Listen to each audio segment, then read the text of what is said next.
کہتے سویرے سویرے آیا تو کہنے لگا حضور مجھے توبہ کرا دے، آج کے بعد نہ جھوٹ بولوں گا، نہ حرام کھاؤں گا، نہ شراب پیوں گا۔ تو کہتے ہیں جتنے لوگ بیٹھے تھے کان کھڑے ہو گئے، کہا تجھے کیا ہوا؟ کہنے لگا 11-12 سال کا نوجوان آیا مجھے توبہ کرا گیا، چڑھتی جوانی، 11-12 سال 14-15 سال کا بچہ مجھے توبہ کرا گیا۔ تو کہتے ہیں ہم محو حیرت ہوئے کہ اتنا سا بچہ؟ تو کہتے ہیں کسی نیک باپ کا بیٹا تھا، کسی پرہیزگار ماں کا بیٹا تھا، گھر میں تربیت دی۔ اتنے بچے تو خانقاہ بھی نہیں جاتے، اتنے سے بچے تھوڑی کسی ادارے کے فارغ التحصیل ہوتے ہیں، کس مدرسے سے پڑھے ہوتے ہیں؟ کہتے چھوٹی سی عمر۔ تو کہا جناب آپ کو کیسے ملا؟ تو وہ شخص کہنے لگا حضور کل میں گیا بازار، میں نے بغداد کے چوک سے 10 کلو مچھلی بھی خرید لی اور کچھ اور ضرورت کی چیزیں بھی، مہمان آنے تھے، وہ سارا کچھ خرید کے میں جب نکلا تو سامان زیادہ ہو گیا۔ چوک میں مزدور بیٹھے ہوتے تھے، میں نے کہا بھئی میرے ساتھ فلاں محلے تک سامان پہنچانا ہے۔ وہ بچہ کہنے لگا چچا اگر میں چلوں تو، میں نے اس کو ایڈریس وغیرہ بتلایا تو 3 دینار مزدوری طے ہو گئی سامان گھر پہنچانے کی۔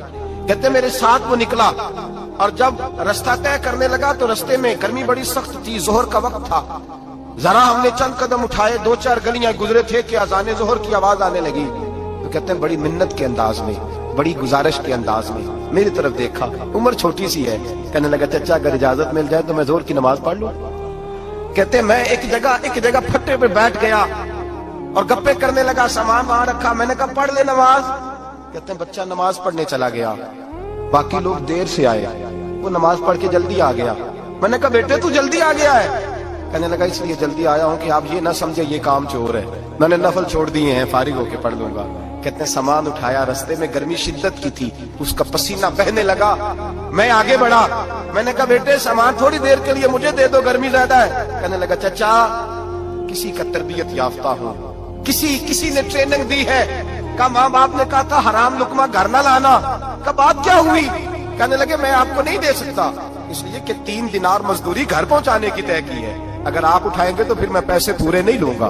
دامان نے توکل کی یہ خوبی ہے کہ اس پر پیبند لگے ہوتے پر دھبے نہیں ہوتے، میں پھر مزدوری پوری نہیں لوں گا، پیسے کم لوں گا۔ کہتے ہیں میں محو حیرت ہو گیا، اس جوان کی بات نے میرے سارے وجود تھر تھر کبا ڈالا کہ اس دور میں اس قسم کے لوگ۔ کہتے ہیں گھر لے گیا اس کو، میں سامان رکھا، میں نے کہا تم یہاں ٹھہرو میں 3 دینار مزدوری لاتا ہوں۔ کہتے ہیں پیسے لینے گیا تو بیوی کو بتایا بڑا نیک ہے، بڑا پرہیزگار جوان ہے، کہنے لگی روٹی پکی ہوئی ہے، اسے کہو دوپہر کا کھانا کھا لے۔ کہتے ہیں میں باہر گیا، 3 دینار تھمائے، میں نے کہا بیٹے ایک بات مانو گے؟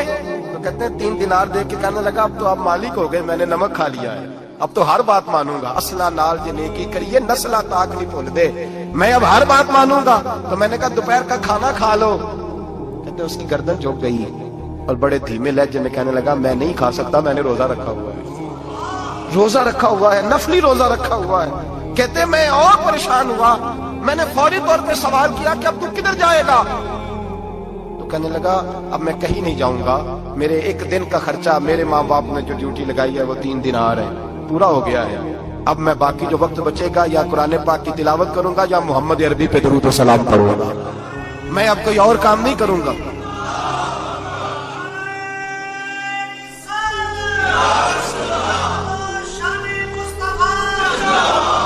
شخص کہنے لگا کہ میں نے کہا افطاری کر لینا، کہنے لگا مجھے مسجد بتا دو، میں جا کے اللہ اللہ کرتا ہوں، مجھے شام کو لے آنا۔ افطاری ہمارے ساتھ اس کی طے ہو گئی، مسجد چلا گیا، مغرب بعد لینے گیا تو کہنے لگا عشاء کے بعد آنا، اب تو میں نے پانی سے افطار کر لیا، کھانا کھانے جاؤں گا تو جماعت رہ جائے گی۔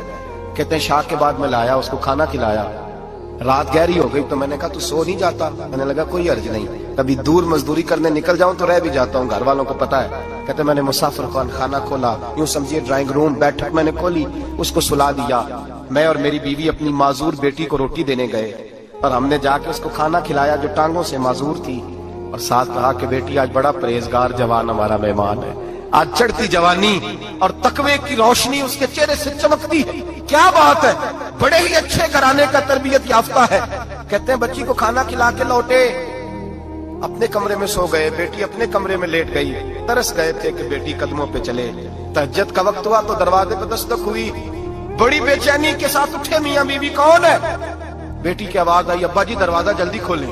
کہتے ہیں کلیجے پھٹنے لگے، ذہن بکھرنے لگے، سوچے ہیں کہ وہ 2-1 منٹ ہمارے اوپر پہاڑ بننے لگے، دروازہ کھولا تو وہ بیٹی جس کے لیے ترس گئے تھے کبھی چلے گی، وہ اپنی ٹانگوں پہ کھڑی ہے، کبھی دوڑ کے ادھر جاتی، کبھی دوڑ کے ادھر آتی،